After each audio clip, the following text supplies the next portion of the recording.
Balado, harmonie d'histoire, présenté par l'Académie Grégory.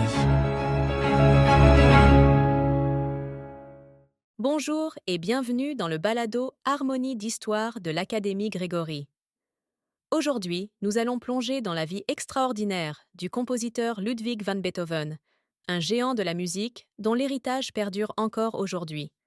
Mais avant de découvrir son univers, permettez-nous de vous transporter à l'époque tumultueuse dans laquelle il a vécu. Ludwig van Beethoven est né le 17 décembre 1770 à Bonn, en Allemagne. Dès son plus jeune âge, il a montré un talent musical exceptionnel, mais son enfance a été marquée par des défis familiaux, notamment le comportement tyrannique de son père. Une anecdote célèbre raconte que Beethoven, encore un jeune garçon, a été contraint par son père de jouer du piano toute la nuit pour impressionner des invités. Écoutons un extrait de la sonate pour piano numéro 8 en do mineur, opus 13 dite pathétique de Beethoven.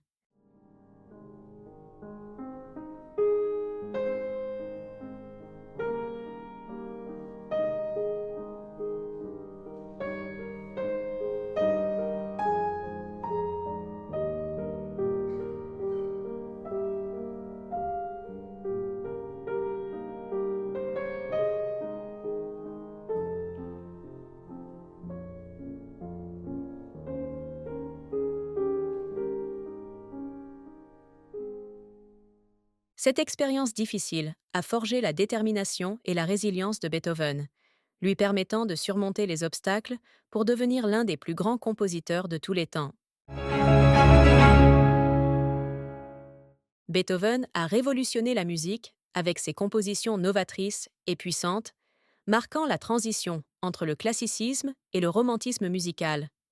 Une anecdote intéressante concerne la première représentation de sa symphonie numéro 3, l'Héroïque. Cette symphonie, dédiée à Napoléon Bonaparte, était initialement nommée en l'honneur du dirigeant français.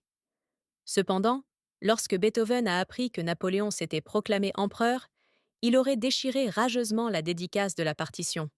Écoutons un extrait de la symphonie numéro 3, en mi bémol majeur, opus 55, dite héroïque de Beethoven.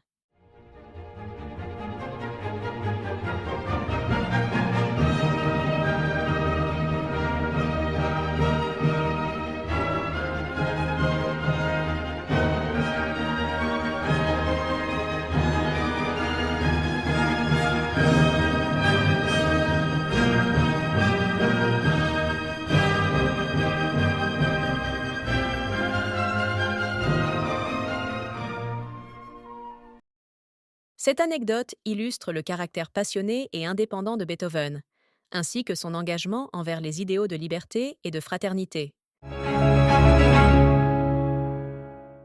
La vie de Beethoven s'est déroulée à une époque de bouleversements politiques, sociaux et culturels en Europe.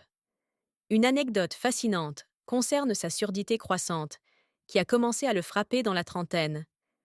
Malgré sa surdité, Beethoven a continué à composer certaines de ses œuvres les plus célèbres, comme sa symphonie numéro 9, qu'il a dirigée lors de sa première représentation malgré son incapacité à entendre les applaudissements du public. Écoutons un extrait de cette symphonie.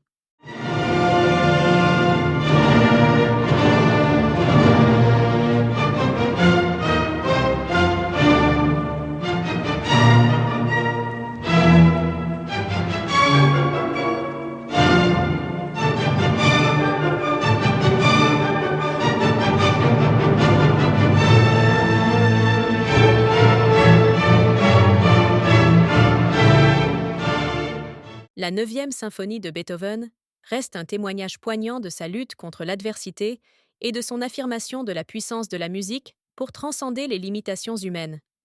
Et voilà, c'est tout pour aujourd'hui. Nous espérons que vous avez apprécié ce voyage dans la vie et l'œuvre de Ludwig van Beethoven. Rejoignez-nous pour notre prochain épisode, où nous explorerons un autre aspect captivant de l'histoire de la musique. Merci de nous avoir accompagnés et à bientôt.